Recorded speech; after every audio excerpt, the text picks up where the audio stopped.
El abogado se quedó pálido frente a la pantalla de su computadora y después de un silencio que se sintió más largo de lo que en realidad fue, me preguntó, casi en un susurro, si yo sabía que según los registros del gobierno, yo llevaba 3 años muerto. Me reí. Lo confieso, me reí. Porque a veces uno se ríe no por gusto, sino porque el cuerpo no sabe qué otra cosa hacer cuando escucha algo que no le cabe en la cabeza. Le dije que no, licenciado, que yo me sentía bastante vivo para tener 76 años, que ahí estaba yo, sentado frente a su escritorio, con mi credencial del INE en una mano y los papeles de la casa en la otra, y que mi hija Patricia estaba sentada a mi lado, esperando como yo a que firmáramos de una vez la venta de la casa de la calle Madero, la casa donde había vivido más de 40 años, la casa donde había nacido mi nieto mayor, la casa donde había muerto mi esposa hacía 4 años.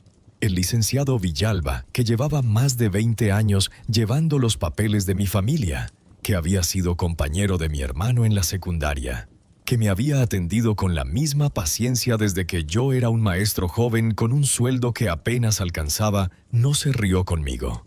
Se quedó mirando la pantalla, movió el mouse despacio, como si esperara que la información cambiara, y después giró la pantalla hacia mí para que yo mismo lo viera. Ahí estaba mi nombre completo, Salvador Camacho Ruiz, mi fecha de nacimiento, correcta, mi CURP, correcta, y abajo, en un recuadro que decía Estado Civil y Vital, una palabra que no debería existir junto a mi nombre mientras yo estuviera sentado, respirando, en una silla de madera con cojín verde en una notaría del centro de Pachuca, finado. Esto debe ser un error del sistema, dije, y todavía me dio risa, porque uno quiere creer que los errores son siempre del sistema, nunca de la vida. Pero el licenciado Villalba no sonrió. Se quitó los lentes, se talló los ojos con 2 dedos y me dijo algo que se me quedó clavado, algo que no he podido sacarme de la cabeza desde entonces. Don Salvador, aquí dice que su acta de defunción se registró hace 3 años, en este mismo estado. Y dice también que ya hubo un trámite de seguro de vida pagado a un beneficiario. Volteé a ver a Patricia, mi hija mayor, la que siempre había sido la fuerte, la que organizaba todo. La que llevaba las cuentas de la familia desde que su madre se enfermó, se había puesto blanca como el papel que teníamos enfrente. No dijo nada. Se quedó viendo la pantalla con una expresión que en ese momento no supe leer, pero que después, con el tiempo, entendería que era miedo. ¿Quién cobró ese seguro?, pregunté, y mi voz sonó más tranquila de lo que me sentía por dentro, porque así he sido siempre, de los que hablan despacio cuando algo les empieza a doler. El licenciado tecleó un poco más, frunció el ceño y leyó en voz alta, despacio, como si cada palabra pesara. El beneficiario registrado es Lucía Camacho Salinas, su hija. La sala se quedó en silencio. Afuera se escuchaba el tráfico de la calle Madero, el claxon de algún camión, una señora vendiendo elotes que pasaba con su carrito y su grito de siempre. Adentro, en esa oficina con olor a papel viejo y café recalentado, el tiempo se detuvo de esa forma que solo entiende quien ha vivido lo suficiente para saber que hay momentos que parten la vida en un antes y un después. Yo seguía vivo. Estaba ahí, sentado, con mis 76 años, mi corazón cansado pero latiendo. Mis manos que todavía temblaban un poco por la edad, pero que seguían siendo mías. Y sin embargo, en algún papel oficial de este país, yo había muerto hacía 3 años, y mi hija menor había cobrado el dinero de mi vida. No fue el dinero lo que me dolió primero. Quiero ser honesto, porque a estas alturas ya no tengo motivos para no serlo. Lo que me dolió primero fue una pregunta mucho más simple, mucho más pequeña, y por eso mismo mucho más filosa. ¿Cómo es que mi propia hija pudo dar por muerto a su padre y seguir adelante con su vida sin decir nada durante 3 años?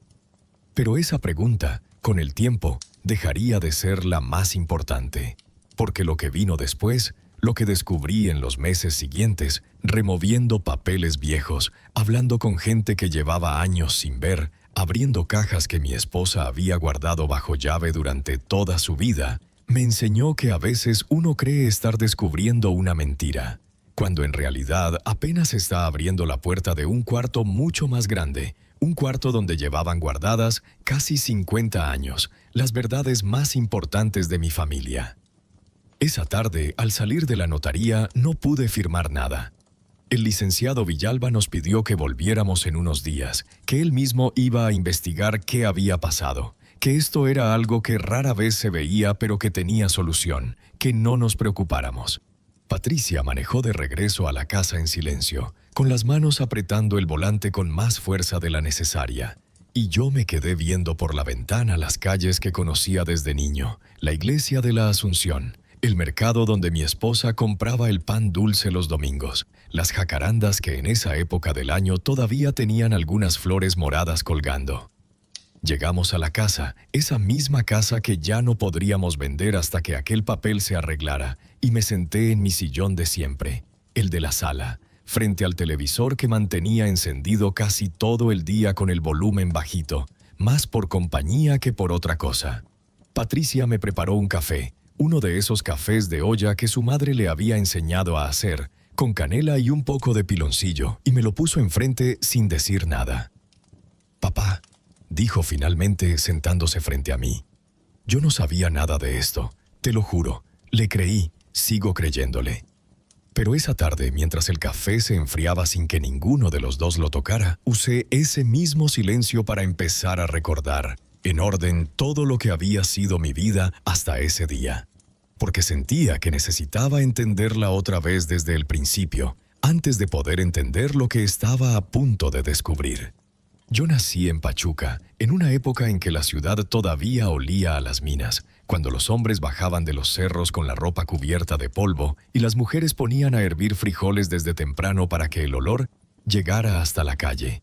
Mi padre trabajó en la mina hasta que sus pulmones ya no aguantaron. Y mi madre, que se quedó viuda cuando yo tenía 14 años, me enseñó algo que nunca se me olvidó: que la dignidad no se compra, pero tampoco se regala. Y que un hombre puede ser pobre toda su vida y aún así caminar con la frente en alto si nunca le ha mentido a nadie.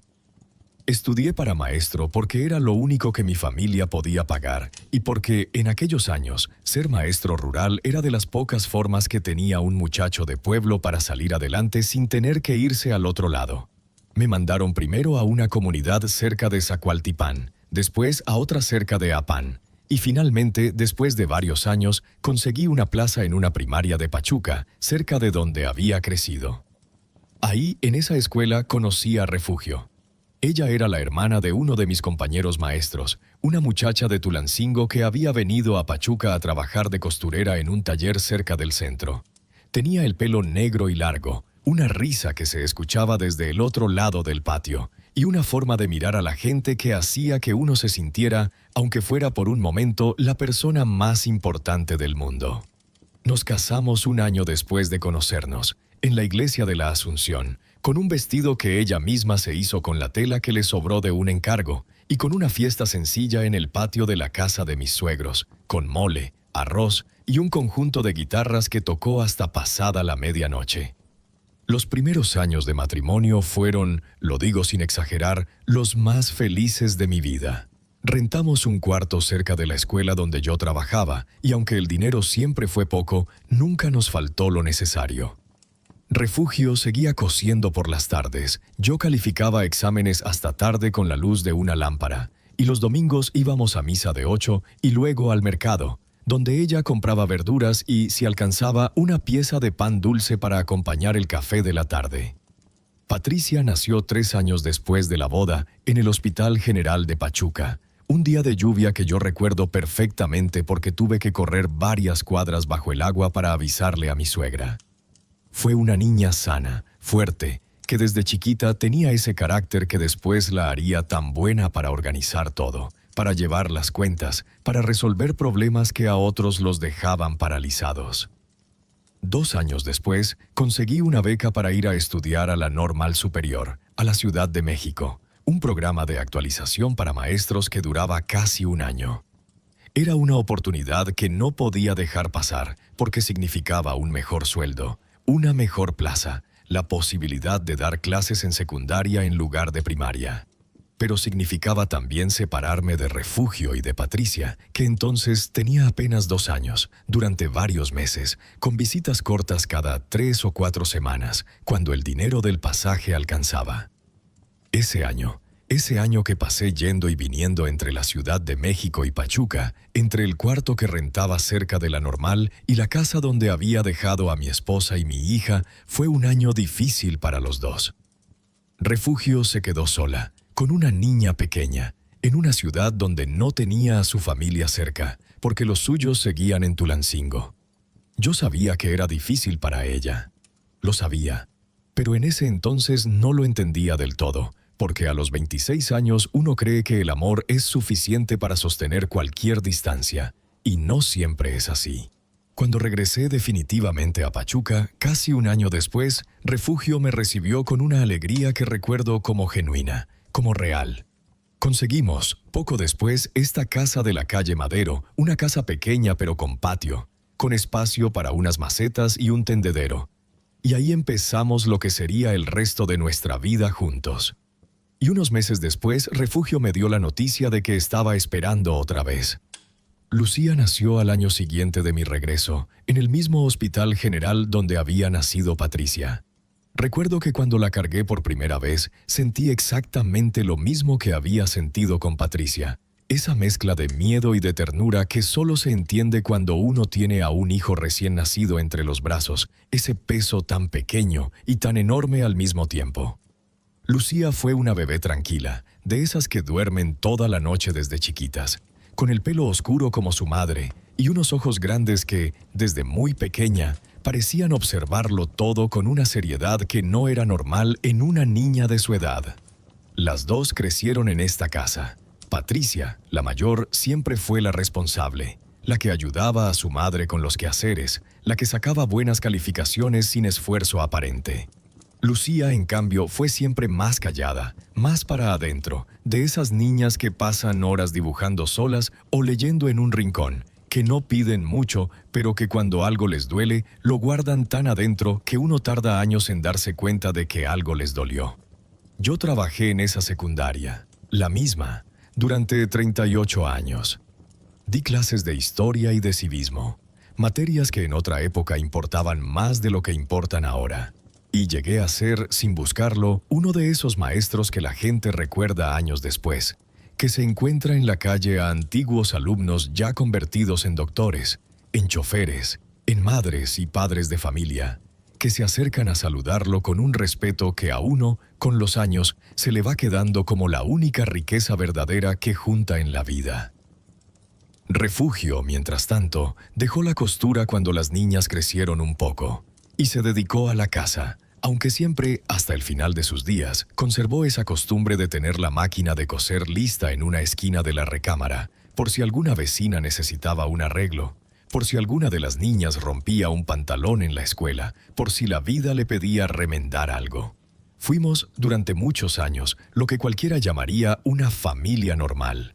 Íbamos a misa los domingos en la parroquia de la colonia.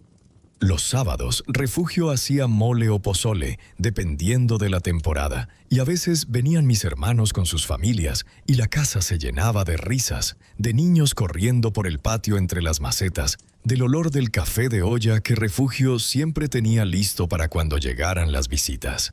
Tuvimos nuestras dificultades, como toda familia. Años en que el dinero no alcanzaba.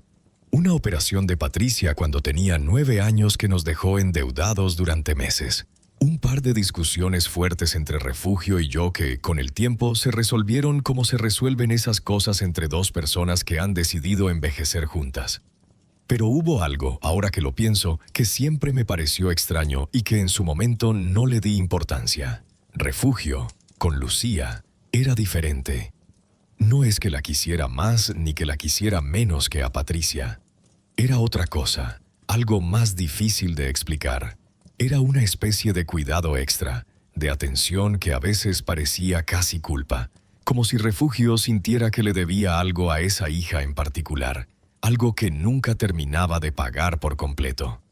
Cuando Lucía se enfermaba, aunque fuera de algo sencillo, Refugio se quedaba despierta toda la noche a su lado. Cuando Lucía tenía un mal día en la escuela, Refugio la abrazaba más tiempo del normal, con los ojos cerrados, como si estuviera pidiendo perdón por algo que yo no podía ver. En aquel entonces pensé que era simplemente la forma de ser de mi esposa, esa ternura extra que algunas madres tienen con el hijo más callado, con el que parece necesitar más cuidado. Nunca pensé que pudiera ser otra cosa. No tenía motivos para pensarlo. Y, sobre todo, confiaba en mi esposa más de lo que confiaba en mí mismo. Para entender por qué estábamos en esa notaría aquel día, tengo que contar primero por qué decidimos vender la casa. Porque esa decisión, que parecía tan sencilla, fue la que abrió la puerta a todo lo demás. Hace poco más de 3 años, una madrugada de octubre, sentí una presión en el pecho que nunca había sentido antes. No era un dolor agudo, sino algo más bien parecido a que alguien me hubiera puesto encima una losa de piedra, despacio, sin prisa, como si tuviera todo el tiempo del mundo para aplastarme. Patricia, que en esos años todavía vivía a unas cuadras de aquí, pero venía a verme casi todos los días desde que su madre había muerto, llegó justo cuando yo apenas podía respirar y me llevó al Hospital General, el mismo donde habían nacido mis 2 hijas. El mismo donde yo había trabajado de voluntario dando pláticas a los jóvenes hace muchos años. Me quedé internado 4 días. Me dijeron que había sido un episodio de angina, que mi corazón estaba cansado, que tenía una válvula que no cerraba bien y que tarde o temprano necesitaría una operación. El doctor que me atendió, un hombre joven con bata azul que hablaba rápido y miraba poco a los ojos, me explicó que esa operación, si se hacía en un hospital privado, podía costar varios cientos de miles de pesos y que el seguro popular de entonces, o lo que fuera que existiera ahora, podía cubrir parte, pero no todo, y que había una lista de espera larga si quería hacerlo por la vía pública. Salí de ese hospital con vida, pero también salí con una idea clavada en la cabeza. Que me quedaba menos tiempo del que yo creía, y que tenía que empezar a pensar en lo que les iba a dejar a mis hijas cuando yo ya no estuviera. La casa de la calle Madero, esta casa, era lo único de valor que tenía. Decidí que la mejor manera de ayudarlas y de pagar mi operación sin pedirles nada era vender la casa, mudarme a un departamento más pequeño y repartir lo que sobrara entre Patricia y Lucía. Tardé casi 3 años en decidirme del todo. No es fácil para un hombre de mi edad pensar en deshacerse de la casa donde construyó su vida entera. Pero finalmente, hace unos meses, hablé con Patricia. Hablamos los dos con el licenciado Villalba, encontramos un comprador interesado y empezamos los trámites. Fue en esos trámites, al revisar mi situación legal para poder vender, cuando la computadora del licenciado escupió esa palabra que no debería existir: finado.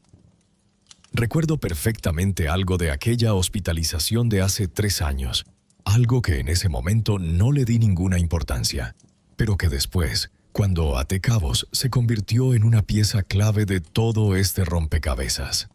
El segundo día que estuve internado, cuando Patricia fue a la casa a traerme ropa limpia, no encontró mi cartera. La buscamos en la habitación del hospital, en mi pantalón, en la bolsa donde guardaban mis cosas, y no apareció por ningún lado. Mi credencial del INE, mi cartilla del IMSS, una foto vieja de Refugio que siempre cargaba conmigo, todo desapareció esa noche. Pensamos que alguien la había robado, tal vez algún visitante, tal vez algún empleado de limpieza, cosas que por desgracia pasan en los hospitales públicos. Hicimos un reporte, pero nunca recuperamos nada. Saqué una credencial nueva semanas después y con el tiempo dejé de pensar en eso. No volví a pensar en esa cartera perdida hasta meses después de la visita a la notaría, cuando empecé a entender que esa pequeña pérdida, esa molestia de un par de semanas, había sido en realidad el primer eslabón de una cadena que terminaría rompiéndome el alma. Pero voy en orden, porque así es como yo lo viví y así es como tiene que contarse. 3 días después de aquella visita a la notaría, fuimos Patricia y yo al Registro Civil del Estado, una oficina grande, de esas con pisos de mosaico y ventanillas numeradas, con filas de gente esperando turno con sus papeles en la mano, algunos con bebés recién nacidos para registrar, Otros, como nosotros, cargando algo mucho más pesado que un papel. La empleada que nos atendió, una mujer de mediana edad con el pelo recogido y unos lentes que se le resbalaban constantemente por la nariz, tecleó mi nombre, mi CURP, y se quedó viendo la pantalla durante un buen rato antes de levantar la vista hacia nosotros. ¿Usted es el señor Camacho?, preguntó, con un tono que no supe si era de duda o de incomodidad. Sí, soy yo, le dije y le mostré mi credencial. Ella miró la credencial, miró la pantalla, me miró a mí otra vez, y por un momento pensé que iba a decir algo, pero solo apretó los labios y empezó a buscar en un archivero de metal que estaba detrás de ella. Sacó una carpeta delgada, de esas de cartón color manila que todos conocemos, con una etiqueta escrita a mano, y de ahí sacó una hoja, una sola hoja, que puso sobre el mostrador frente a nosotros. Era mi acta de defunción. Mi nombre estaba ahí, completo, Salvador Camacho Ruiz. Mi fecha de nacimiento, correcta, igual que en la notaría. Mi CURP correcta.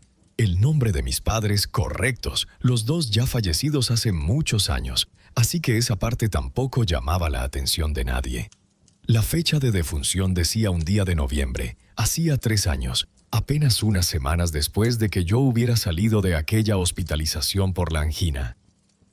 El lugar de defunción decía Hospital General de Pachuca. La causa de muerte decía insuficiencia respiratoria aguda, complicaciones derivadas de neumonía en paciente de edad avanzada. Y abajo, en el espacio reservado para el médico que certificaba la defunción, había un nombre que yo no conocía. Un doctor que nunca me había atendido, con una firma que no significaba nada para mí y un número de cédula profesional. Esto no puede ser, dije, y esta vez no me reí. Sentí que el papel me raspaba los dedos al sostenerlo, como si tuviera una textura distinta a cualquier otro papel que hubiera tocado en mi vida. Yo no estuve internado en noviembre. Yo estuve internado en octubre, por 4 días, y me dieron de alta. Después de eso, no volví a pisar ese hospital.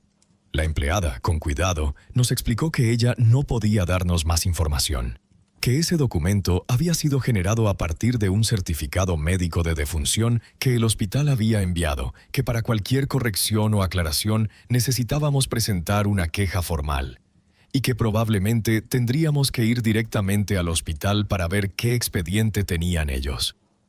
Pero hay algo más, dijo, bajando un poco la voz, como si no quisiera que la gente en la fila escuchara.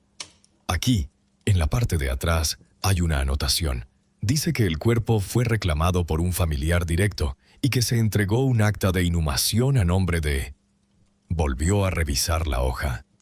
Lucía Camacho Salinas, quien se identificó como hija del finado. Patricia, a mi lado, dejó escapar un sonido que no era ni un suspiro ni un sollozo, algo a medio camino entre los dos.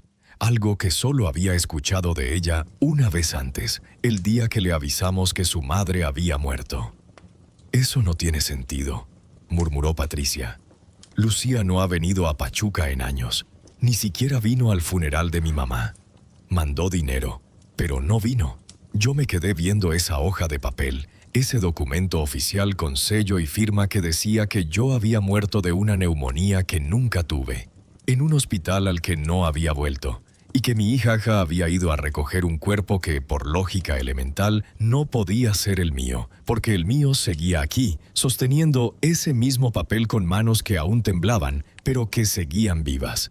Todavía no sabía que ese papel era apenas la primera mentira, la más fácil de descubrir y la más difícil de entender.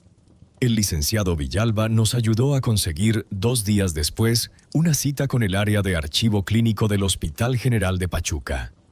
Fuimos temprano, Patricia y yo, en su carro, y mientras esperábamos en una banca de la sala de espera, una banca de esas de fierro pintado de verde, frías incluso en un día de sol, no pude dejar de pensar en cuántas veces había estado sentado en una banca parecida, esperando noticias de mis hijas cuando nacieron, esperando noticias mías cuando me dio la angina, y ahora esperando noticias de un muerto que tenía mi nombre. La encargada del archivo, una mujer joven, de bata blanca y cubrebocas colgando del cuello, nos recibió en un cubículo pequeño, rodeado de archiveros y de cajas con expedientes. Cuando le explicamos la situación, cuando le mostramos el acta de defunción y mi credencial vigente, se quedó callada un momento y después salió del cubículo para hablar con alguien más. Volvió con un hombre mayor, de bigote canoso, que se presentó como el subdirector del área. «Vamos a revisar el expediente», dijo el hombre con una voz pausada, de esas voces que uno asocia con personas que llevan muchos años viendo cosas difíciles y han aprendido a no alarmarse con facilidad. Pero quiero que sepan algo antes. Este expediente, el que tiene esa fecha y ese nombre, lo recuerdo. No por el nombre, sino porque fue un caso particular. Nos llevó a otro cuarto, más pequeño, donde sacó de un archivero una carpeta gruesa, mucho más gruesa que la que habíamos visto en el registro civil. La abrió sobre la mesa y empezó a explicarnos con cuidado lo que decía. A finales de octubre de hace 3 años, apenas unos días después de que yo hubiera salido de mi propia hospitalización, llegó a urgencias del Hospital General un hombre que los paramédicos habían encontrado tirado en la calle, cerca de la central camionera en muy mal estado. No tenía identificación.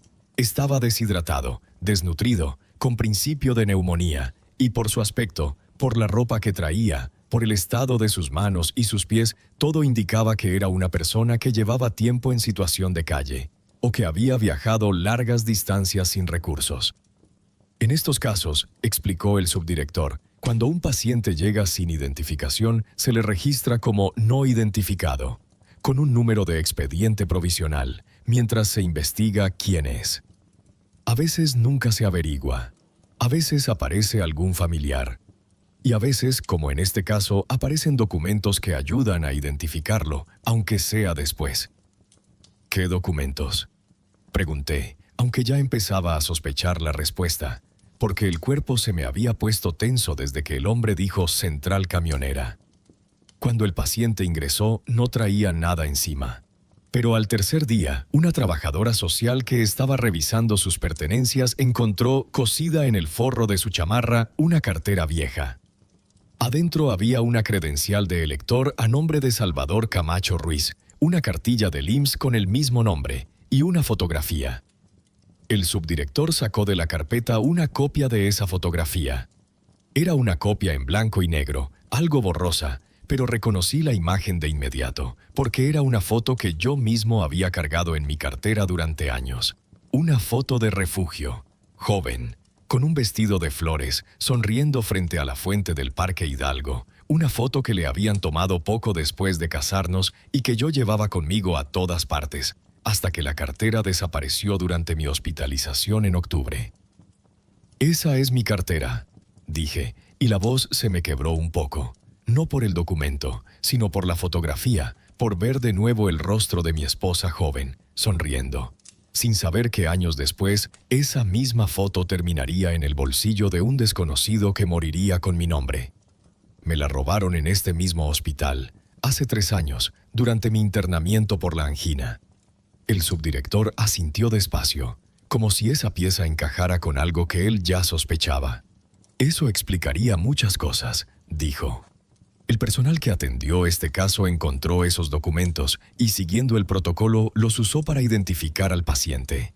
Nadie verificó más a fondo, porque no había razón para dudar. La fotografía, la credencial, todo apuntaba a una sola persona. El paciente no podía hablar para entonces, estaba muy débil y murió pocos días después, sin recuperar la conciencia del todo. Se le certificó la defunción a nombre de Salvador Camacho Ruiz, porque eso era lo que decían sus papeles. ¿Y nadie pensó en confirmarlo de otra forma?, preguntó Patricia con una voz que ya no escondía el enojo. ¿Nadie llamó a un número, buscó una dirección, algo? Se intentó contactar a la dirección que aparecía en la credencial, dijo el hombre revisando otra hoja.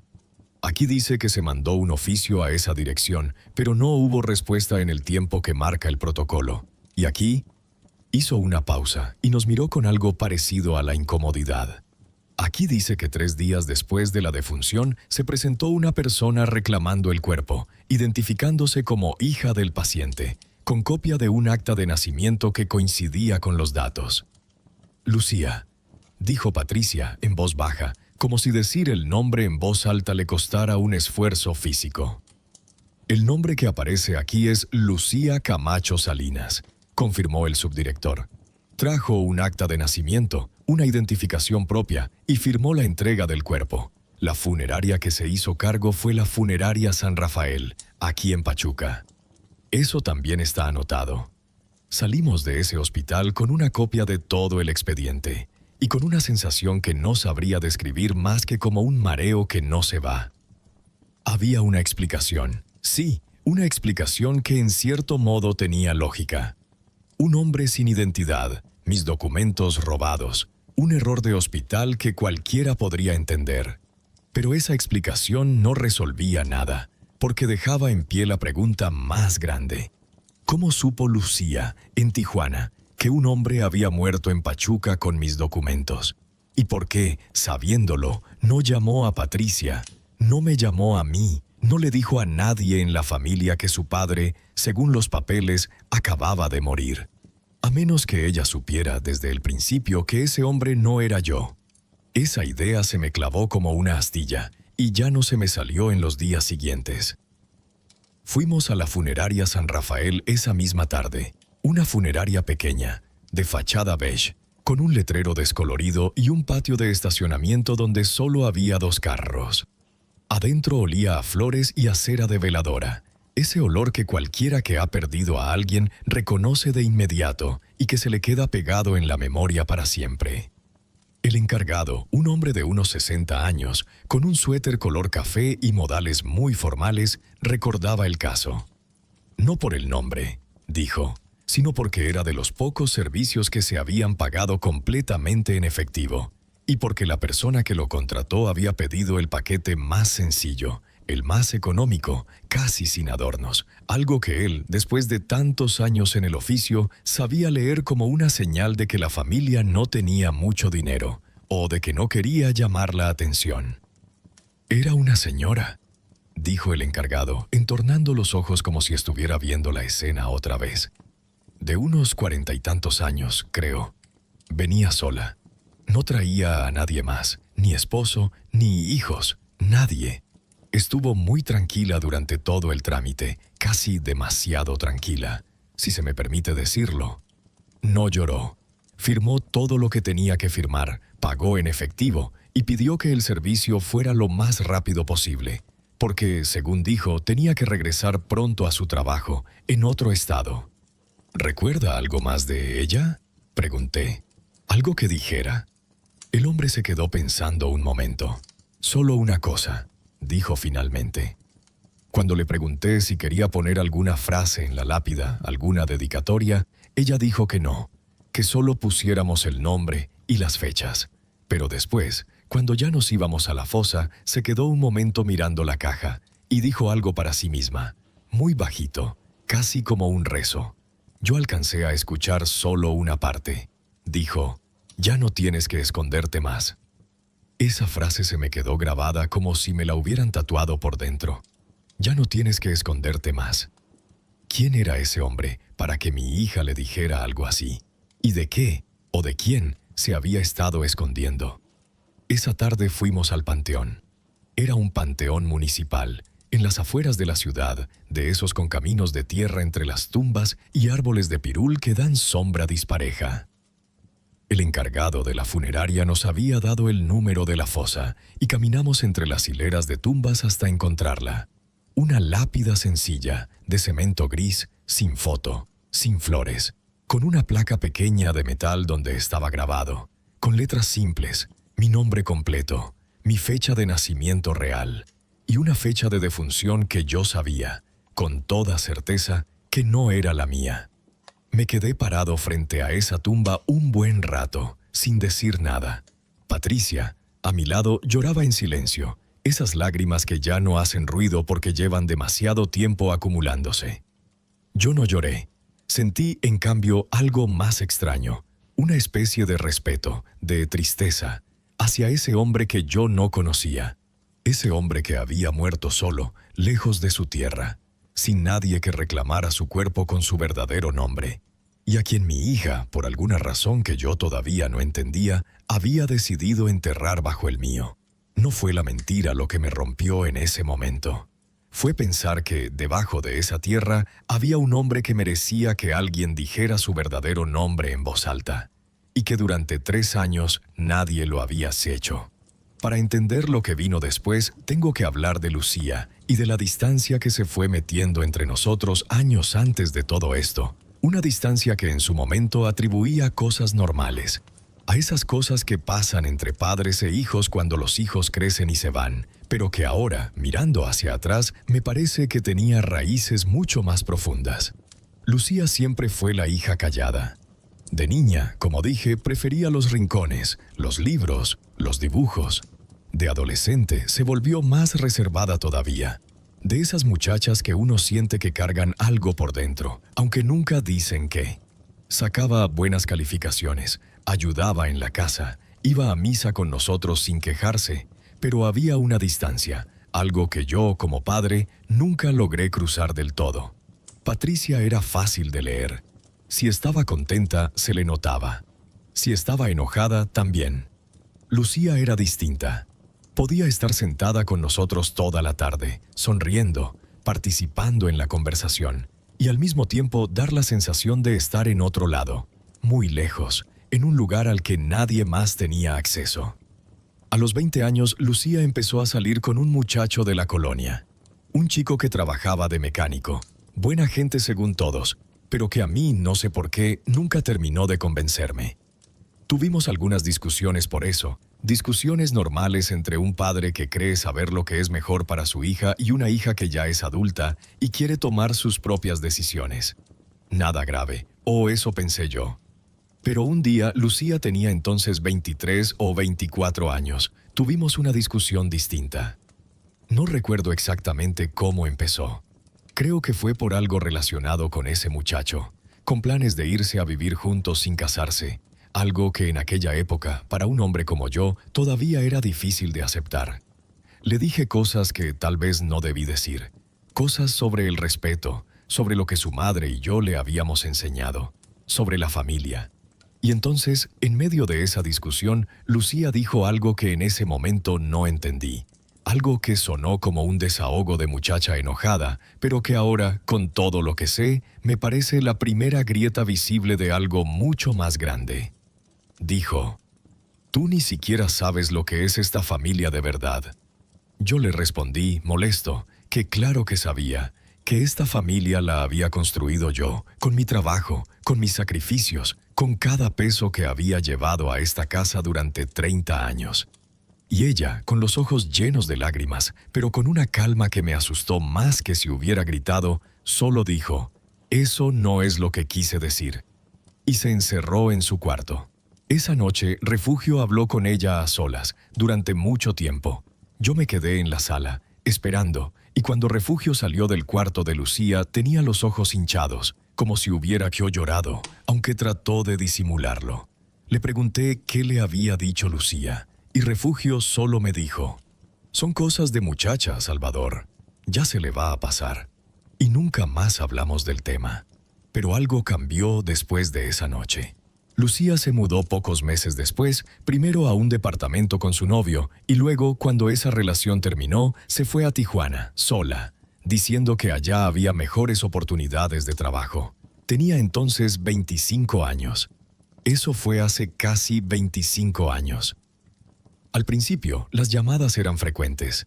Lucía llamaba cada semana, contaba cómo le iba, mandaba fotos. Pero poco a poco esas llamadas se fueron espaciando. Cada 15 días, después cada mes, después solo en cumpleaños y en Navidad. Cuando preguntábamos si pensaba venir a visitar, siempre había una razón: el trabajo, el dinero, la distancia. Refugio nunca dejó de insistir, nunca dejó de mandarle mensajes, de preguntarle cómo estaba, pero yo, lo admito, con el tiempo dejé de insistir tanto. Pensé que así eran las cosas ahora, que los hijos se van y hacen su vida, y que uno tiene que aceptarlo. Cuando Refugio se enfermó, hace 5 años, de las complicaciones de su diabetes que finalmente se la llevaron un año después, Lucía mandó dinero varias veces para ayudar con los gastos médicos. Dinero que, ahora que lo pienso, a veces era más del que Lucía. Según lo que sabíamos de su situación en Tijuana, debería poder mandar con facilidad. Pero en ese momento uno no cuestiona esas cosas. Uno agradece y ya. Lucía no vino al funeral de su madre. Llamó, lloró por teléfono, dijo que no podía conseguir el dinero del avión a tiempo, que su patrón no le había dado permiso, que estaba devastada por no poder estar ahí.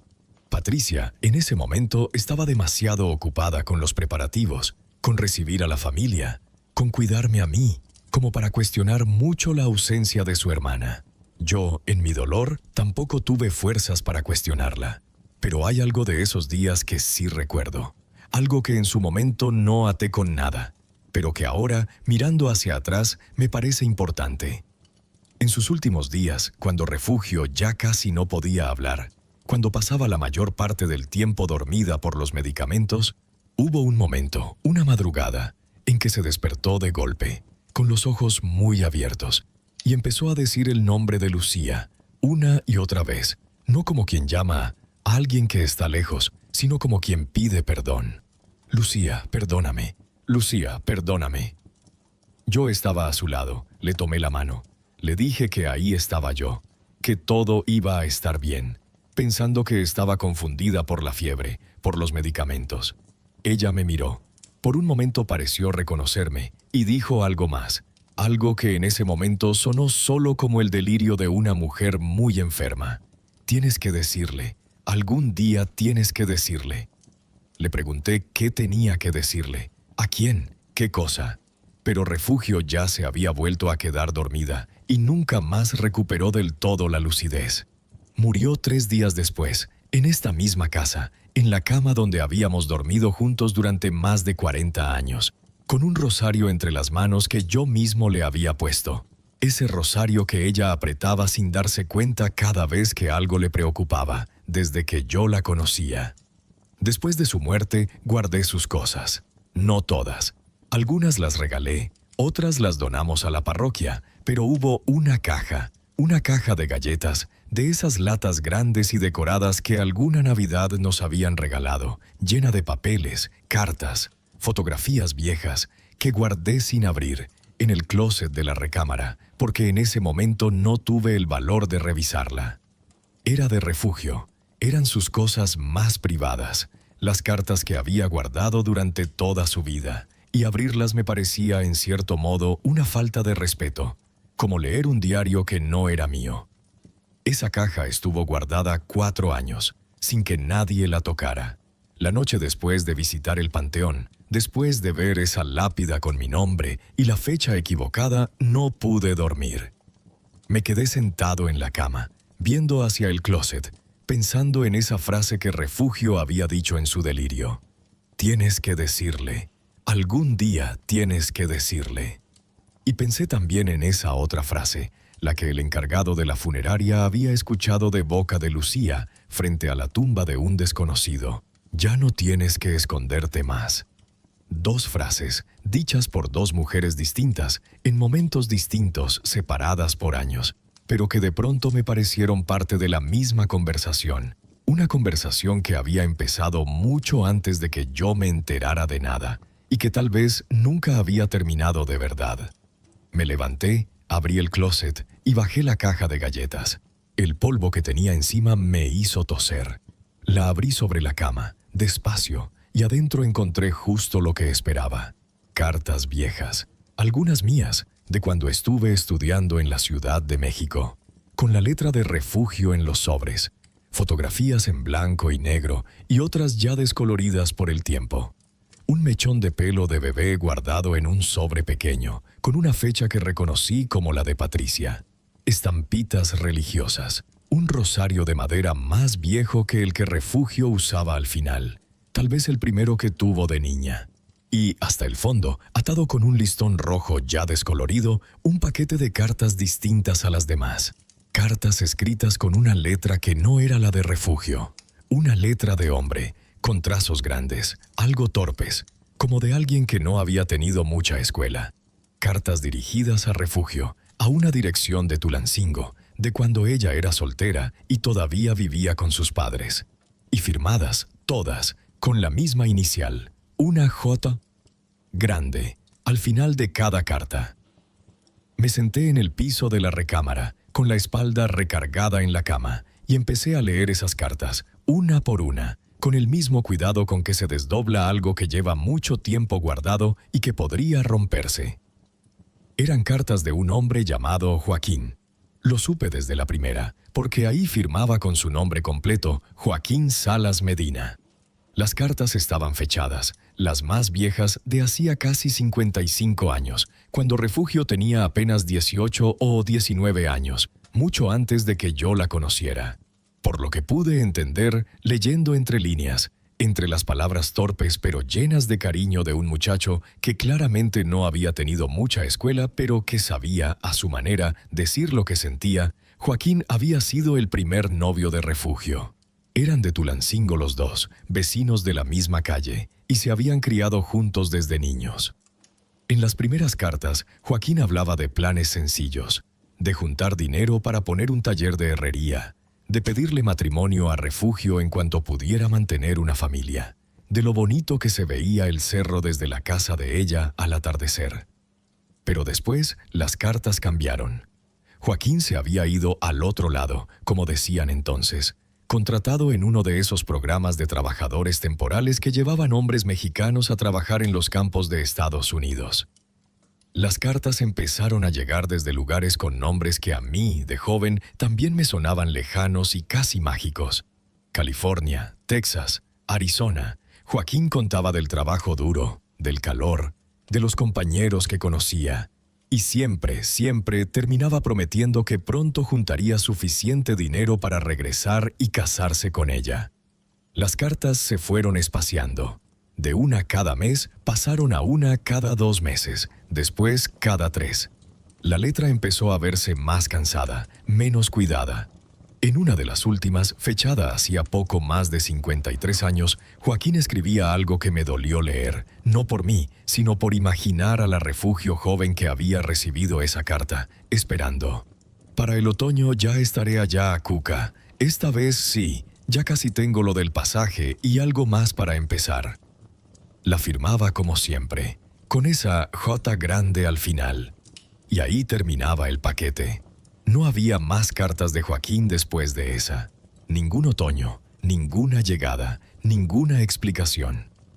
Calculé las fechas y entendí algo que se me clavó en el pecho como una piedra fría.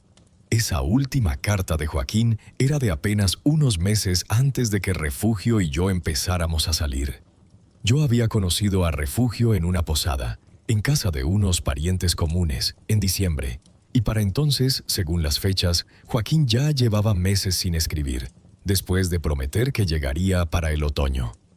Entendí, sentado en el piso de mi recámara, algo que durante más de 50 años nunca había sabido, que cuando conocí a Refugio ella todavía estaba esperando a otro hombre, un hombre que nunca llegó. Un hombre al que probablemente ella creyó muerto o que la había abandonado, porque eso era lo que pasaba con tantos hombres que se iban al otro lado en aquellos años. Muchos no volvían, y muchas veces sus familias nunca sabían si era porque habían encontrado otra vida allá o porque algo les había pasado en el camino. No sentí celos. Quiero ser claro en eso. Lo que sentí fue algo más parecido a la ternura, una ternura extraña, retrasada 50 años, hacia esa muchacha de 18 años que yo no conocí, que esperó cartas que dejaron de llegar, y que finalmente, con el corazón roto, aunque tal vez nunca me lo dijo con esas palabras, decidió seguir adelante con su vida. Conmigo. Volví a guardar esas cartas en su listón rojo, con el mismo cuidado con que las había sacado, y seguí revisando el contenido de la caja. Hasta el fondo, debajo de las fotografías y las estampitas, encontré el devocionario de Refugio, ese librito de pasta negra, ya gastado en las orillas, que ella usaba para seguir la misa los domingos, lleno de estampitas de santos y de listones que marcaban sus oraciones favoritas. Lo abrí, sin esperar encontrar nada más que lo que cualquier devocionario tiene. Pero entre las páginas, doblada varias veces hasta hacerse pequeña, había una hoja de papel distinta a las demás. Papel más nuevo, menos amarillento. La desdoblé con cuidado. Era otra carta. pero esta no tenía 50 años.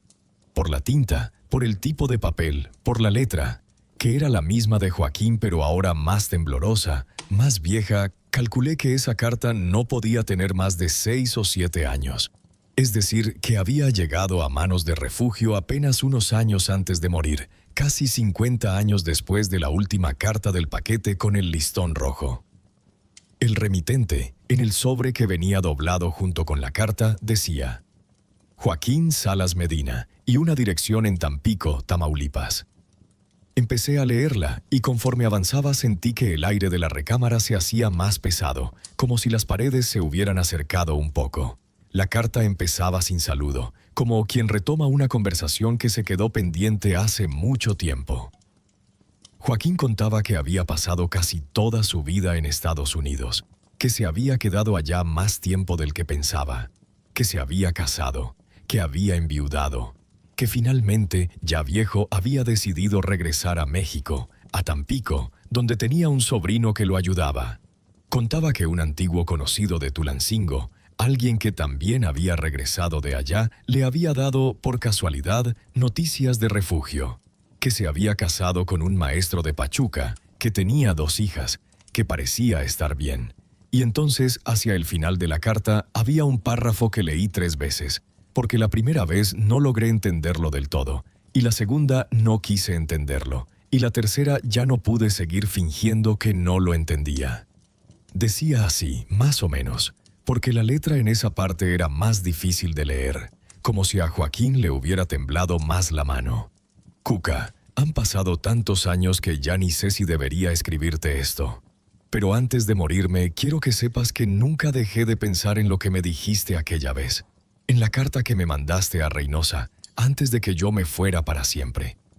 Nunca te contesté esa carta porque no supe qué decirte, y con los años el silencio se hizo más fácil que la verdad. Pero si lo que me dijiste era cierto, si de verdad existe esa niña, me gustaría, antes de morirme, saber algo de ella.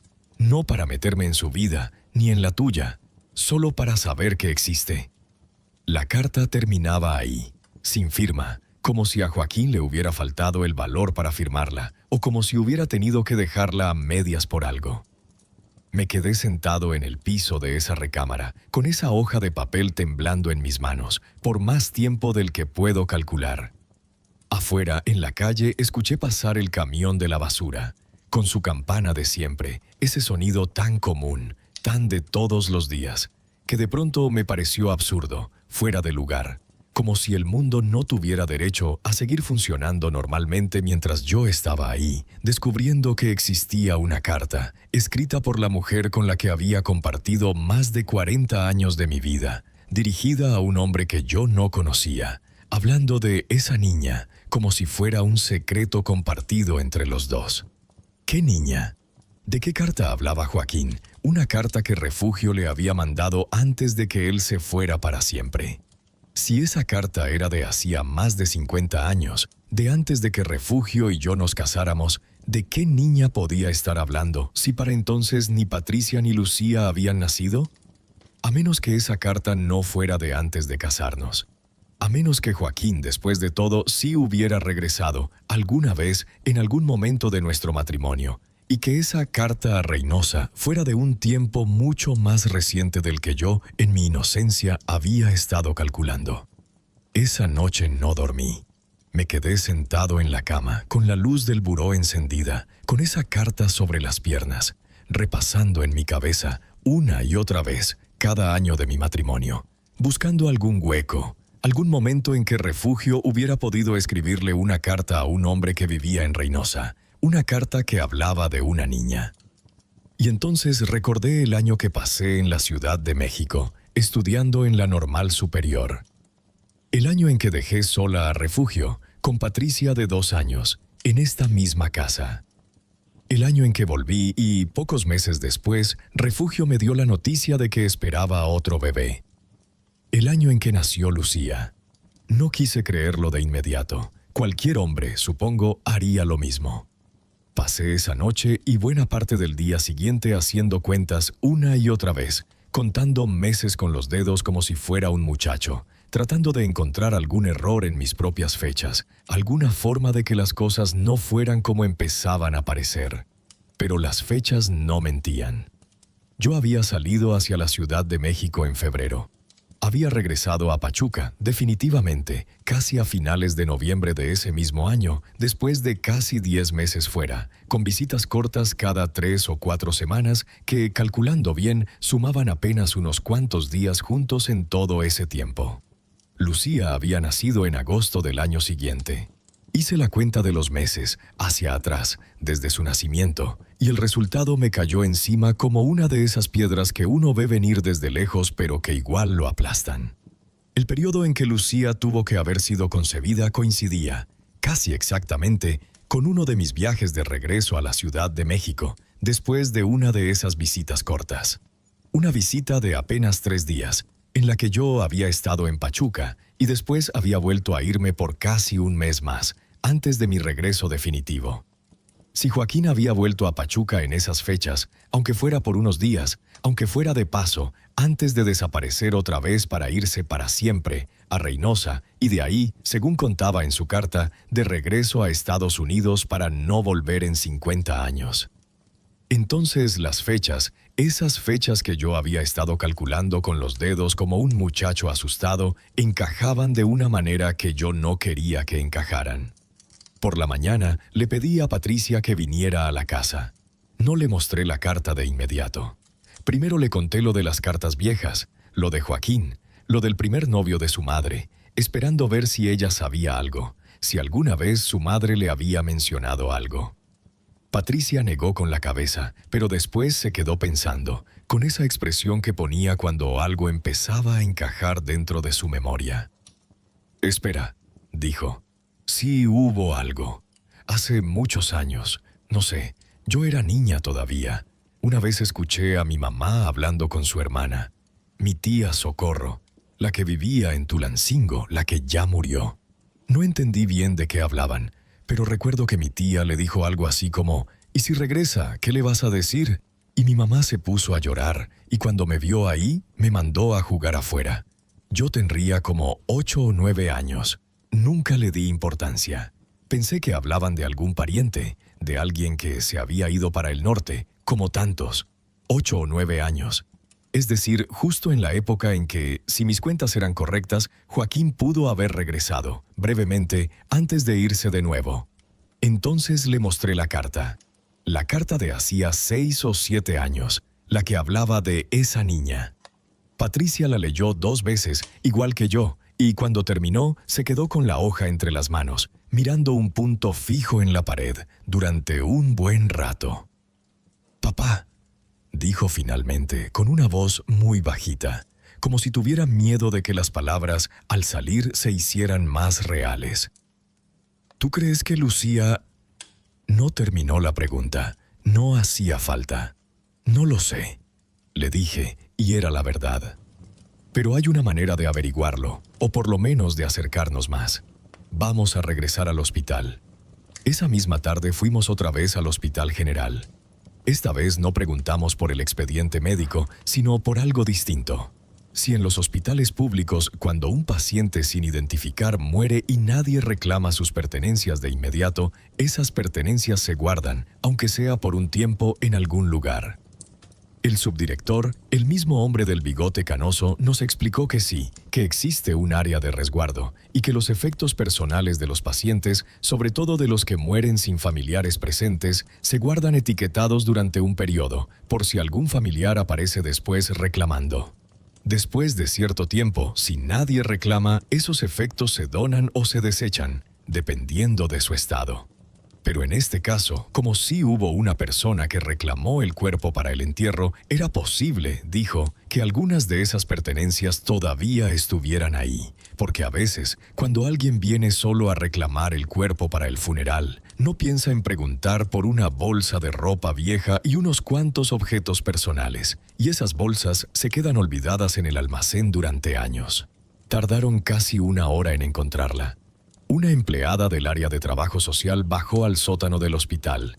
a un cuarto lleno de estantes con bolsas de plástico transparente, cada una con una etiqueta escrita a mano, con fechas y números de expediente. Y ahí, en un estante del fondo, cubierta de polvo, encontró una bolsa con la fecha y el número que coincidían con el expediente que ya conocíamos. Nos la entregaron en una mesa, en un cuarto pequeño, con la misma seriedad con que se entrega cualquier cosa que perteneció a un muerto. Adentro había muy poco: una camisa vieja, gris, deshilachada en los puños, un par de zapatos gastados, con las suelas casi lisas, y una bolsita de tela, de esas que antes se usaban para guardar tabaco, cerrada con un cordón. Adentro de esa bolsita había 3 cosas. La primera era un rosario.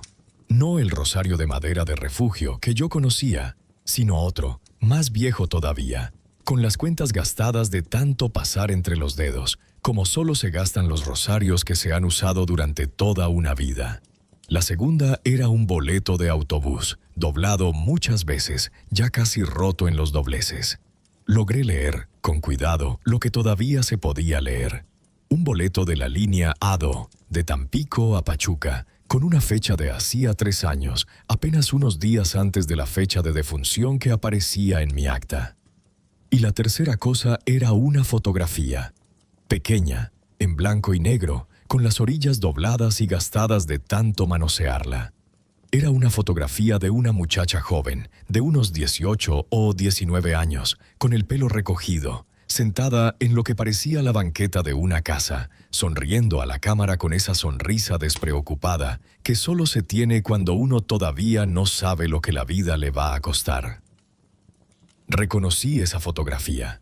No era la misma que yo cargaba en mi cartera, la de refugio frente a la fuente del Parque Hidalgo, ya casada, ya con otra vida. Esta era distinta. Esta era una refugio mucho más joven, una refugio de antes, una refugio que yo nunca había conocido, porque era de antes de que yo la conociera. Era la fotografía que, sin duda, Refugio le había dado a Joaquín hacía más de 50 años, antes de que él se fuera al otro lado prometiendo regresar. Una fotografía que ese hombre había guardado durante más de medio siglo, en distintos países, en distintos trabajos, durante toda una vida, hasta el último día de esa vida, cuando la trajo de vuelta, sin saberlo, a la misma ciudad donde se la habían dado. Patricia, junto a mí, se llevó las manos a la boca. Yo me quedé viendo esa fotografía, esa muchacha sonriente que un día sería mi esposa, que un día me daría 2 hijas, que un día moriría en mis brazos pidiendo perdón a una de ellas, y entendí, con una certeza que ya no admitía dudas, que el hombre enterrado bajo mi nombre en ese panteón de las afueras de Pachuca era Joaquín Salas Medina, que había viajado desde Tampico, probablemente buscando a Refugio, sin saber que ella ya había muerto 1 año antes. Que en algún momento de ese viaje, tal vez en la misma central camionera, alguien le había vendido o regalado por unos pesos una cartera robada que contenía, entre otras cosas, la fotografía de la mujer que él había venido a buscar. Y que esa cartera, esa coincidencia que parecía imposible pero que, lo sé ahora, no es tan extraña en una ciudad donde las carteras robadas terminan vendiéndose por monedas en los mismos lugares donde se pierden, había sido lo último que ese hombre tuvo consigo cuando murió, solo, en un hospital, con el nombre de otro.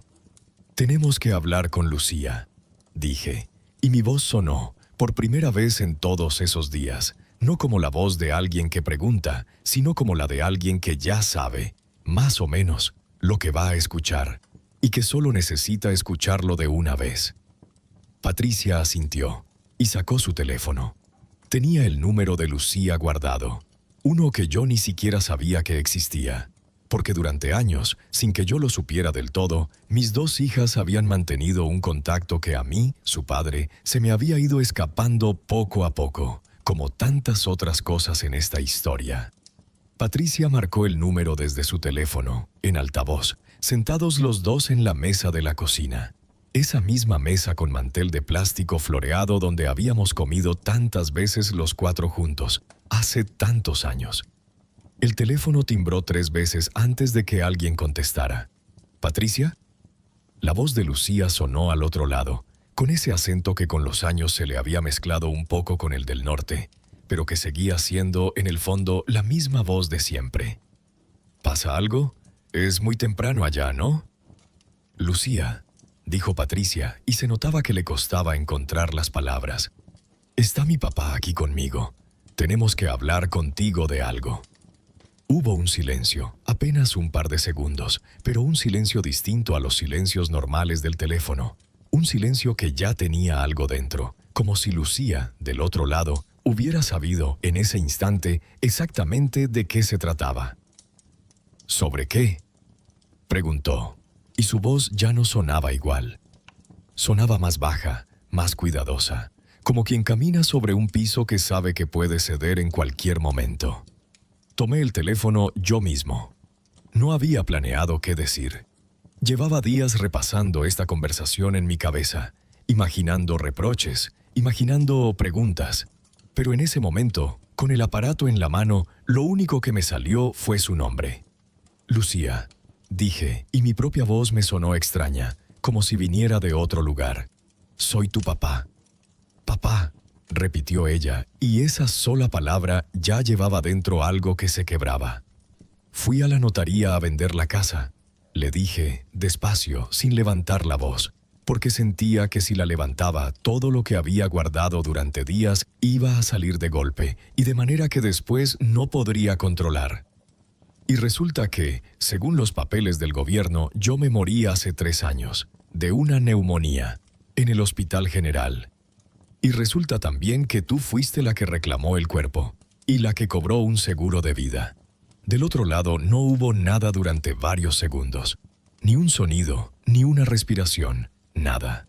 Pensé incluso que se había cortado la llamada, hasta que escuché, muy bajito, casi como un suspiro que ya no podía contenerse más, la voz de Lucía.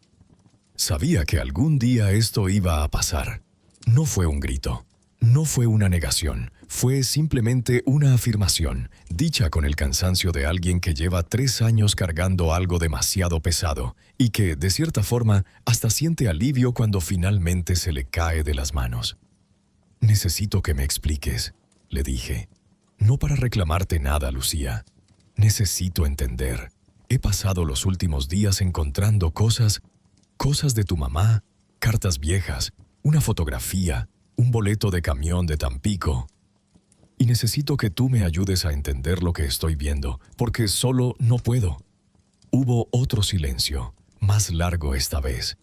Y entonces Lucía dijo algo que no esperaba, algo que cambió, otra vez, el tono de toda la conversación. ¿Encontraste las cartas de Joaquín? Escuchar ese nombre en su boca, con esa naturalidad, como quien menciona a alguien que conoce desde hace tiempo, me confirmó lo que yo ya sospechaba, pero que, hasta ese momento, había sido solo una sospecha, algo que todavía podía no ser cierto. Sí, le dije, las encontré.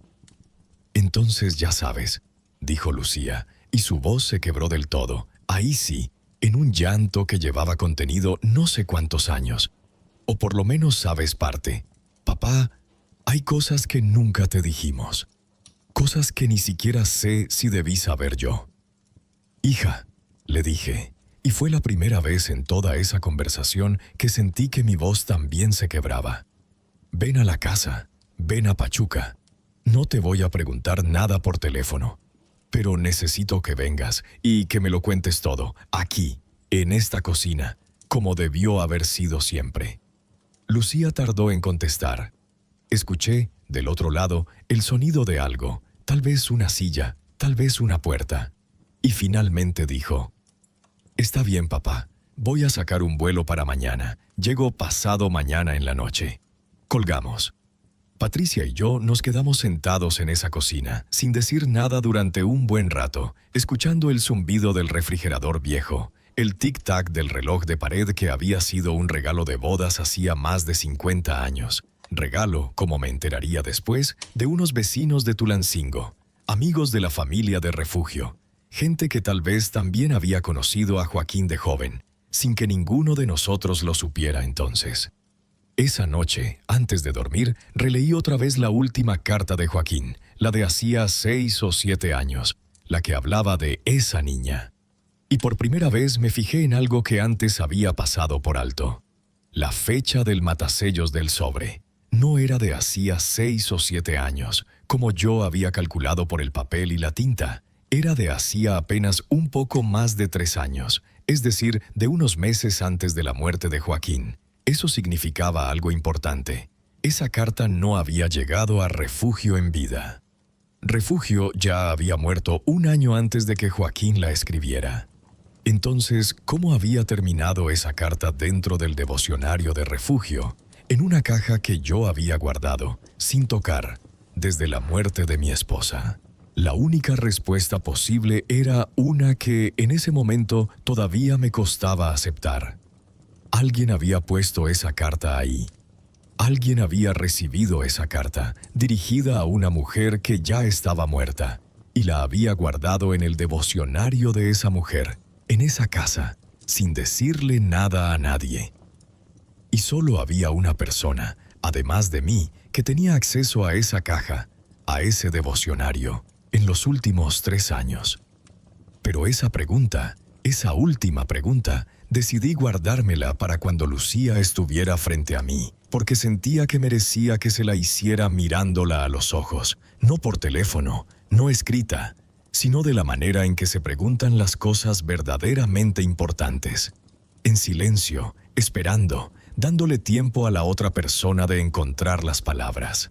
Lucía llegó 2 días después, un jueves por la tarde, en un vuelo que la trajo de Tijuana a la Ciudad de México, y luego en un autobús que la dejó en la central camionera de Pachuca poco antes de las 5, y cuando la vi bajar con una maleta pequeña y un bolso de mano que llevaba apretado contra el pecho, como si dentro cargara algo que pudiera romperse, sentí que el tiempo se doblaba sobre sí mismo, porque la mujer que caminaba hacia nosotros, con hebras grises en el cabello que no tenía la última vez que la había visto en persona, con el rostro más delgado y más cansado de lo que recordaba, era y no era al mismo tiempo aquella muchacha de 23 años que se había marchado de esta casa hacía un cuarto de siglo dando un portazo cuyo eco, de algún modo, todavía vivía en estas paredes.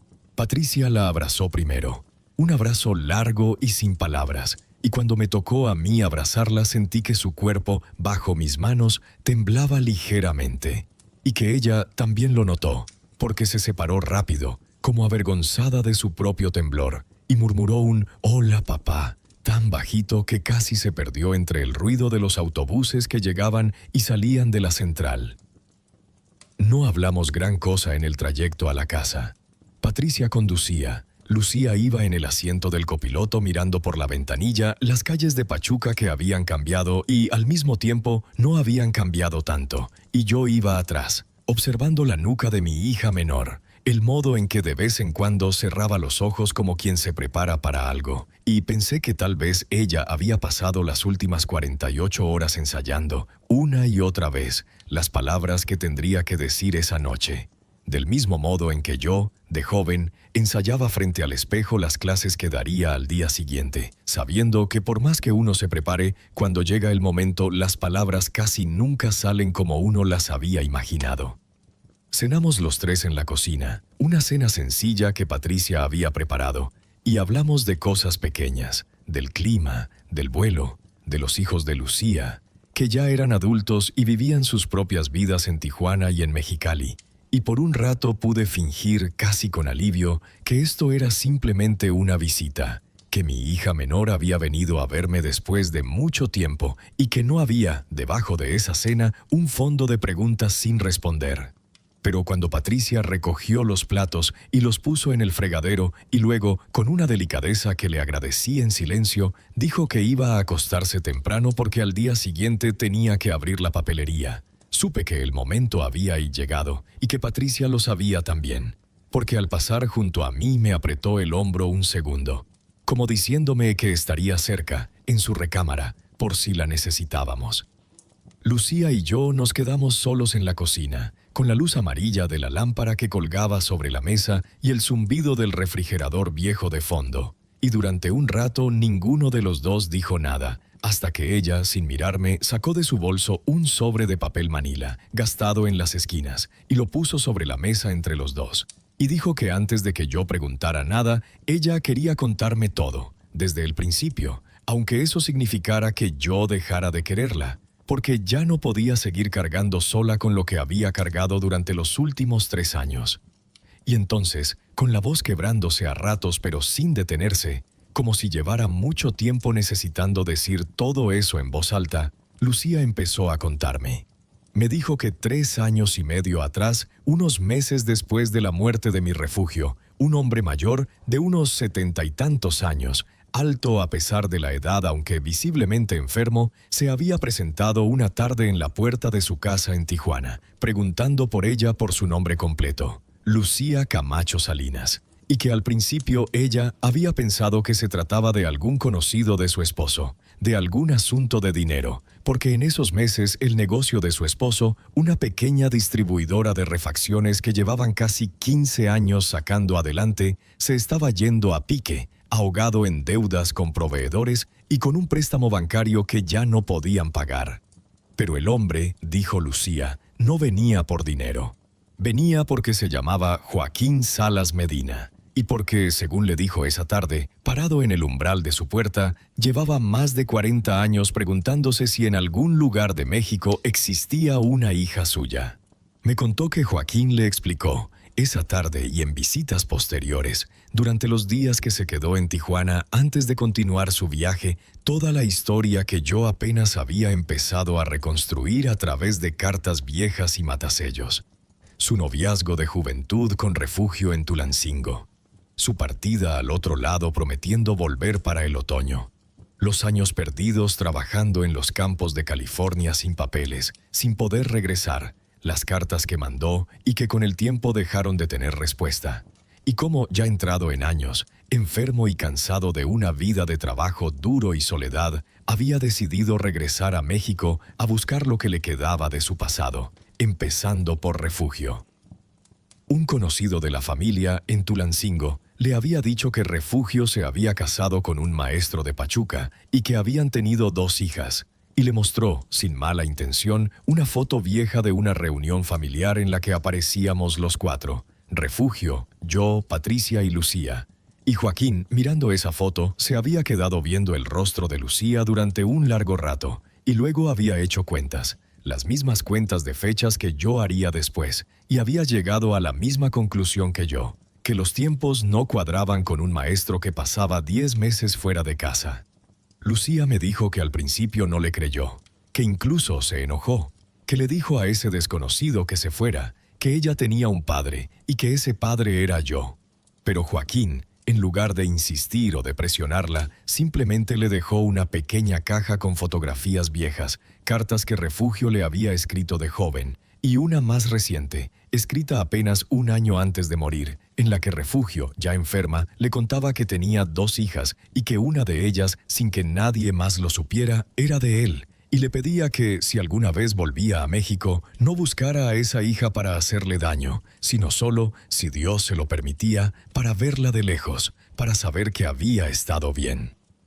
Esa carta, dijo Lucía, fue la que la quebró. Porque reconoció la letra de su madre, esa letra inclinada y apretada que había visto toda su vida en recetas de cocina y en tarjetas de cumpleaños, y porque en esa carta mi Refugio, mi esposa, hablaba de Lucía con una ternura distinta, más dolorosa, como quien habla de una deuda que nunca pudo pagar. Lucía guardó esa caja, esas cartas, sin decirle nada a su esposo ni a sus hijos, y durante varias semanas vio a Joaquín algunas veces más. En cafés, en parques, 2 personas que apenas se conocían tratando de entender qué eran el uno para el otro. Y entonces me dijo, Joaquín le anunció que quería seguir su viaje hacia el centro del país, hacia Tulancingo y hacia Pachuca, porque después de tantos años quería visitar la tumba de Refugio, despedirse de ella como no había podido hacerlo en vida. Y tal vez, dijo, conocer de lejos, sin presentarse, a la otra hija, a Patricia, y al hombre que había criado a su hija como propia. Le ofreció acompañarlo, pero Joaquín se negó. Le dijo que ese último tramo del camino quería hacerlo solo, que ya le había dado demasiado con dejarse encontrar y que no quería complicarle más la vida. Y entonces, una mañana, simplemente se despidió. Tomó un autobús hacia el centro del país y Lucía no volvió a saber de él. Pasaron varias semanas. Lucía dijo, pensó que Joaquín simplemente había decidido no buscarlos, que había visitado la tumba de refugio y había seguido su camino hacia donde fuera que un hombre así pudiera ir a terminar sus días. Hasta que, casi 2 meses después, revisando por casualidad las noticias locales de Pachuca en Internet, una costumbre que había adquirido desde que yo había estado hospitalizado, encontró una nota breve, casi perdida entre otras, sobre un hombre de edad avanzada, sin identificar, que había sido encontrado mal en la vía pública cerca del centro y que había fallecido días después en el Hospital General, y que el hospital, gracias a unos documentos hallados entre su ropa, lo había identificado como Salvador Camacho Ruiz, jubilado, de esta misma ciudad. Me dijo que en ese momento sintió que el mundo se detenía, que llamó de inmediato a Patricia, fingiendo una llamada cualquiera para confirmar que yo estaba bien, que estaba vivo, y que al escuchar mi voz, cuando Patricia me pasó el teléfono un momento, sintió un alivio inmenso y casi al mismo tiempo un terror todavía mayor, porque entendió con una claridad espantosa lo que debía haber pasado. Que Joaquín, en algún momento de ese último tramo de su viaje, enfermo como estaba, había colapsado en la calle sin identificación propia y que llevaba consigo, no se sabe cómo, mi cartera. La cartera que yo había perdido durante mi hospitalización 3 años atrás, tal vez comprada o recogida de algún tirador en algún mercado de Tampico o de la Ciudad de México sin que nadie reparara en lo que significaba, y que el hospital, al revisarla, había dado por hecho que ese hombre era yo. Lucía dijo que viajó a Pachuca de inmediato, sola, sin avisarle a nadie, con el pretexto de un viaje de trabajo de su esposo. Fue al hospital, preguntó por el caso, y un empleado, sin sospechar nada, le confirmó que sí, que el señor Salvador Camacho Ruiz había fallecido y que el cuerpo seguía en el área de resguardo porque nadie de la familia se había presentado todavía. Y le preguntó amablemente si ella era familiar. Y aquí, dijo Lucía, fue donde tomó la decisión que había cargado durante 3 años, la decisión que ahora, sentada frente a mí en esta cocina, no sabía cómo explicar sin sonar a lo que era. Un acto imperdonable disfrazado, en su momento de protección. Pensó, dijo, en lo que pasaría si decía la verdad, que ese hombre no era Salvador Camacho Ruiz, sino un desconocido, un migrante de edad avanzada sin papeles ni familia que lo reclamara, y que entonces el cuerpo terminaría en una fosa común, sin nombre, sin nadie que rezara por él. Y pensó también en lo que pasaría si, al corregir el error, alguien empezaba a hacer preguntas. ¿Por qué llevaba ese hombre la cartera de su padre? ¿Quién era? ¿De dónde venía? Y temió que, tirando de ese hilo, tarde o temprano se descubriera la verdad sobre Joaquín, sobre Refugio, sobre ella misma, justo en un momento en que yo apenas me estaba recuperando de mi propio infarto, en que la muerte de mi esposa todavía era una herida abierta, y en que Patricia, según las propias palabras de Lucía, ya estaba cargando con todo, con papá, con la casa, con todo, y yo no estaba ahí para ayudar, como siempre. Así que dijo que sí, que era su padre, que ella se haría cargo. Firmó los papeles con su nombre verdadero, Lucía Camacho Salinas, porque en ese momento, dijo, mirándome a los ojos por primera vez desde que había empezado a hablar, sintió que de alguna manera retorcida sí estaba diciendo la verdad, que ese hombre, sin saberlo nadie más, también era en cierto modo su padre.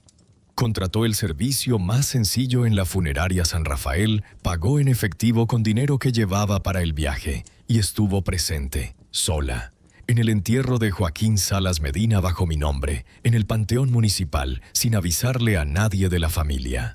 Me dijo que antes de que cerraran el ataúd se acercó, le tomó la mano por un momento y le dijo en voz baja, casi sin pensarlo, esas palabras que el empleado de la funeraria recordaría después, cuando Patricia y yo fuéramos a preguntar, «Ya no tienes que esconderte más».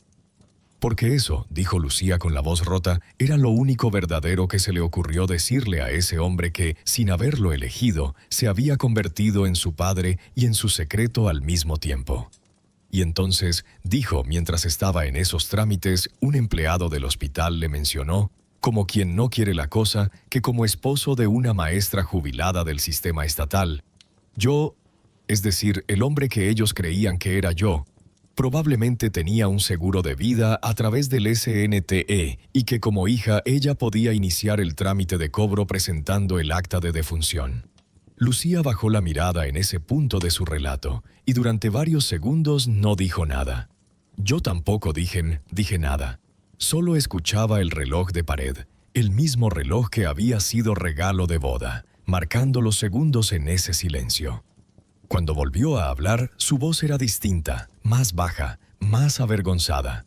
Me contó que en ese momento el negocio de su esposo estaba a punto de declararse en quiebra, que tenían deudas que sumaban más de lo que ella se atrevía a decir en voz alta, que había noches en que no dormía pensando en cómo le iban a pagar la renta del local, los sueldos de los 2 empleados que les quedaban, las colegiaturas de sus hijos. Y que, en medio de todo eso, frente a ella había un trámite, fácil, legal en apariencia, con todos los papeles ya en regla por error del propio hospital y del registro civil, que podía resolver de un golpe la mayor parte de esas deudas. Dijo que tardó casi 2 meses en decidirse, que varias veces estuvo a punto de romper los papeles, de llamarme, de contarme todo, pero que al final, una noche en que su esposo lloró frente a ella por primera vez en 20 años de matrimonio, diciéndole que tal vez tendrían que perder la casa, Lucía tomó el acta de defunción, viajó de nuevo a Pachuca, presentó el trámite ante la aseguradora y 2 meses después recibió un depósito de 320,000 pesos. Con ese dinero, dijo, pagaron las deudas más urgentes, salvaron el negocio, que ahora lentamente se estaba recuperando, y desde entonces, cada mes, sin falta, ella le mandaba a Patricia un dinero extra, con distintos pretextos. Para los gastos de la casa, para mis medicinas, para lo que hiciera falta. Dinero que en realidad era, según sus propias palabras, mi manera de pagar una penitencia que nadie sabía que estaba pagando. Y que, además, desde hacía 1 año y medio, había empezado a hacer pagos mensuales, pequeños pero constantes, a la aseguradora, a través de un trámite que había iniciado bajo el pretexto de un error administrativo que su familia quería corregir, devolviendo poco a poco, sin que nadie se lo pidiera, el dinero del seguro, porque, dijo, no podía quedarme con ese dinero sabiendo de dónde había salido, pero tampoco podía devolverlo todo de golpe sin que alguien empezara a preguntar por qué. Terminó de hablar y empujó hacia mí, sobre la mesa, el sobre de papel manila que había traído. Dentro, dijo, estaba la carta que Joaquín le había dejado, la última carta de refugio, la que ella había guardado durante 3 años sin atreverse a mostrársela a nadie, y que finalmente, la noche anterior a tomar el autobús hacia Pachuca, había decidido meter también en el devocionario de su madre, en la caja que sabía que yo tarde o temprano abriría, porque no se atrevía a dármela en persona, y porque, dijo, una parte de mí quería que tú lo descubrieras solo, antes de que yo llegara, para no tener que ser yo quien te lo dijera de frente. Solo que, me confesó, calculó mal los tiempos. Pensó que yo tardaría más en revisar esa caja y que para cuando yo encontrara la carta, ella ya estaría aquí para explicármelo todo. Me quedé mirando el sobre la mesa durante un largo rato, sin tocarlo todavía, mientras Lucía, frente a mí, esperaba. Con los hombros caídos, con las manos entrelazadas sobre el regazo, con la cabeza ligeramente inclinada. El peso de mi respuesta, fuera la que fuera. Abrí el sobre con manos que no terminaban de estar firmes y adentro encontré 2 hojas de papel cebolla dobladas en 4, con la misma letra inclinada y apretada que yo había visto durante 49 años en listas del mercado, en cartas a las hijas cuando estaban de viaje, en notas pegadas al refrigerador recordándome tomar mis pastillas. Pero esta letra, aunque era la misma, parecía escrita por otra persona, por una refugio que yo no conocía. Un refugio que durante toda nuestra vida juntos había guardado, en algún lugar muy hondo, una conversación que nunca había tenido el valor de tener conmigo, y que en cambio había decidido tenerla, por escrito, con un hombre al otro lado de la frontera al que no veía desde hacía más de 40 años. La carta no tenía fecha, pero por el contenido entendí que la había escrito apenas 1 año antes de morir, cuando ya sabía o sospechaba que el tiempo se le acababa. Empezaba sin preámbulos, como quien ya no tiene tiempo para rodeos. Joaquín, no sé si esta carta te va a encontrar, ni siquiera sé si sigues vivo, pero necesito escribirla de todos modos, aunque sea para mí.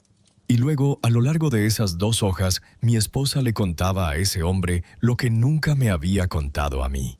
Que durante los meses en que yo estuve en la Ciudad de México estudiando para mi certificación, ella se había sentido más sola de lo que jamás admitió, que en esa soledad Joaquín había vuelto brevemente, de paso por Pachuca antes de regresar de nuevo al otro lado, y que entre los dos había pasado algo que ella nunca planeó y de lo que se arrepintió, según sus propias palabras, cada día de mi vida, no porque haya sido un error sentirlo, sino porque de ahí salió una niña que merecía nacer en una familia que no empezara con una mentira.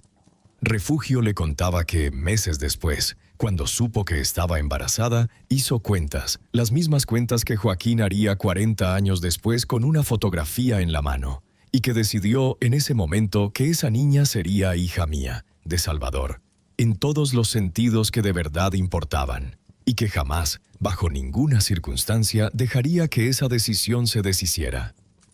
Salvador es su padre, escribía. La cargó en brazos cuando tenía fiebre, la llevó a la escuela todos los días durante años, lloró el día que se casó, la quiere con una ternura que yo a veces no merecía ni para mí misma. Eso no se lo debo a la sangre, Joaquín, eso se lo debo a él. Y le pedía, con una claridad que me dolió y me reconfortó al mismo tiempo, que si algún día volvía a México y se enteraba de la existencia de esa hija, no buscara nunca decirle la verdad, no por vergüenza, sino porque escribía: la verdad, a veces, no es un regalo que se le pueda hacer a alguien que no la pidió. Es una carga, y yo ya cargué con ella toda mi vida para que ella no tuviera que hacerlo. Las últimas líneas de la carta eran para mí, aunque nunca llegaron a mis manos, sino hasta esa noche, casi 4 años después de su muerte. Si algún día Salvador llega a leer esto, escribía, quiero que sepa que lo amé de verdad, sin condiciones, sin que ese amor le debiera nada a un secreto. Y quiero pedirle perdón, no por lo que pasó hace tantos años, sino por no haber tenido el valor de contárselo en vida, por dejarle, sin querer, una pregunta que tendrá que cargar después de que yo me haya ido. Y firmaba simplemente Refugio, como firmaba todo, sin más adornos. Leí esa carta 2 veces, en voz baja, ahí sentado a la mesa de la cocina, con Lucía frente a mí llorando en silencio, sin atreverse a interrumpirme, y cuando terminé de leerla por segunda vez, doblé las hojas con cuidado, las guardé de nuevo en el sobre, y me quedé mirando un punto fijo en la pared durante un tiempo que no sabría calcular. No sentí, como tal vez hubiera esperado sentir 20 años atrás, rabia, ni siquiera traición. Sentí, sobre todo, una tristeza enorme por Refugio, por los años que había pasado cargando sola con ese peso, convencida de que decírmelo hubiera sido más una herida para mí que un alivio para ella. Y sentí también, debo admitirlo, un alivio extraño, porque finalmente entendía esa mirada que a veces sorprendía en sus ojos cuando observaba a Lucía de niña, esa ternura con culpa que nunca supe nombrar. Estiré la mano sobre la mesa y tomé la de Lucía, que seguía fría y temblorosa, y le dije lo único que en ese momento me pareció verdad y suficiente, que ella seguía siendo mi hija, exactamente igual que antes de esa noche, porque lo que nos había hecho padre e hija nunca había sido un papel ni un análisis de sangre, sino 49 años de desayunos, de tareas escolares, de noches en vela cuando enfermaba de niña, de todo lo que Refugio, sin saberlo yo, ya había escrito en esa carta mucho antes de que yo lo dijera en voz alta. Los días siguientes los pasamos resolviendo, poco a poco, lo que durante 3 años había quedado mal resuelto. Volvimos a la oficina del licenciado Villalba, y entre los 3, Patricia, Lucía y yo le contamos la historia completa, sin omitir nada, y él, después de escuchar en silencio con las manos juntas frente a la boca, nos explicó que existía un procedimiento llamado aclaración administrativa. mediante el cual, presentando mi identificación vigente, un examen médico actual y un peritaje que comparara mis huellas con las que constaban en mis documentos anteriores al supuesto fallecimiento, se podía solicitar al registro civil la cancelación del acta de defunción por error de identidad, sin necesidad de que ese trámite señalara directamente a nadie como responsable de un fraude. En cuanto al seguro, el licenciado Villalba nos explicó que, dado que Lucía ya llevaba año y medio devolviendo el dinero por su cuenta, lo más sensato era formalizar ese acuerdo directamente con la aseguradora, presentándolo como la corrección voluntaria de un error administrativo derivado de un acta de defunción equivocada, y no como un fraude descubierto, lo cual evitaría casi con certeza cualquier consecuencia penal para mi hija. Patricia y yo no tuvimos que discutir mucho la decisión de no presentar ninguna denuncia contra Lucía. Para mí, después de haber escuchado toda la historia, después de haber leído la carta de refugio, resultaba casi imposible ver en lo que había hecho mi hija menor un robo, en el sentido en que normalmente entendemos esa palabra. Había sido, sí, una decisión equivocada, tomada bajo una presión que ninguno de nosotros, ese año, hubiera estado en condiciones de juzgar con justicia. Y los 3 años de silencio, de culpa cargada en privado, de dinero devuelto poco a poco sin que nadie se lo exigiera, me parecían, si acaso, una penitencia más larga y más dura que cualquier sanción que un juez hubiera podido imponerle. Una semana después, ya con los trámites del registro civil avanzando, los 3 fuimos juntos al Panteón Municipal, a la tumba donde, durante 3 años, había estado enterrado Joaquín Salas Medina bajo mi nombre. Llevamos flores, como tantas veces antes, pero esta vez también llevamos algo más. Ya habíamos hablado con la encargada del panteón y con la funeraria, y habíamos iniciado el trámite para corregir la lápida, para que dijera finalmente el nombre verdadero del hombre que descansaba ahí abajo. Mientras esperábamos a que el cantero terminara su trabajo, los 3 nos quedamos de pie frente a esa tumba, en silencio, y fue Lucía quien, después de un rato, repitió en voz baja, esta vez sabiendo que nosotros también la escuchábamos, las mismas palabras que le había dicho a ese hombre 3 años atrás, frente a su ataúd: ya no tienes que esconderte más. Y esta vez, por fin, eran del todo verdad. Han pasado ya varios meses desde aquella tarde en la oficina del licenciado Villalba en que la pantalla de su computadora me mostró, con toda la frialdad de un trámite administrativo, que yo llevaba 3 años muerto. Mi acta de defunción ya fue cancelada. Mi nombre y mis documentos volvieron a tener la validez que nunca debieron perder, y la venta de mi casa, esa casa donde escribo estas líneas, finalmente avanza, aunque ahora, debo confesarlo, lo hago con menos prisa, porque he descubierto que no tengo ninguna urgencia por dejarla. La cirugía de mi corazón está programada. Patricia sigue cerca, como siempre, y Lucía, por primera vez en 25 años, ha vuelto 2 veces más a Pachuca, y la última vez se quedó casi 2 semanas, durmiendo en su antigua recámara, ayudándome a ordenar, por fin, los papeles de toda una vida. A veces, por las noches, todavía pienso en Joaquín Salas Medina, en ese hombre que cruzó medio país, enfermo y solo, buscando una despedida que nunca llegó a tener, y que terminó encontrando, sin saberlo, una forma de paz bajo un nombre que no era el suyo, gracias a la hija que ninguno de los dos sabía, hasta entonces, que compartían. Y pienso también en Refugio, en los 49 años que pasamos juntos, en todo lo que me dio y en lo único que decidió no darme, y descubro que no le guardo rencor, porque entiendo, ahora, que su silencio no nació de la falta de amor, sino de un exceso de él, mal dirigido, como tantas veces ocurre en las familias, hacia donde menos hace falta y lejos de donde más se necesita. Y por eso, antes de despedirme, quiero dejarles a ustedes, que han llegado conmigo hasta el final de esta historia, 2 preguntas con las que yo mismo todavía convivo cada día. La primera es esta: si ustedes hubieran estado en el lugar de Lucía, si hubieran tenido frente a ustedes la posibilidad de resolver de un solo golpe las deudas que amenazaban con destruir a su familia, a costa de dejar enterrado bajo su propio nombre a un desconocido que nadie más reclamaría, ¿De verdad pueden asegurar que habrían elegido distinto? Y la segunda pregunta, la que más me ha costado responder a mí mismo en estos meses. Si descubrieran, después de toda una vida, que uno de sus hijos no lleva su sangre, pero sí lleva, en cada gesto, en cada recuerdo compartido, 49 años de un amor que nunca tuvo nada de fingido. ¿Creen ustedes que la sangre, al final, pesa más que todo eso? Yo, sentado aquí, en esta cocina donde crié a mis 2 hijas, sigo sin encontrar una respuesta que me convenza del todo. Tal vez ustedes sí la tengan.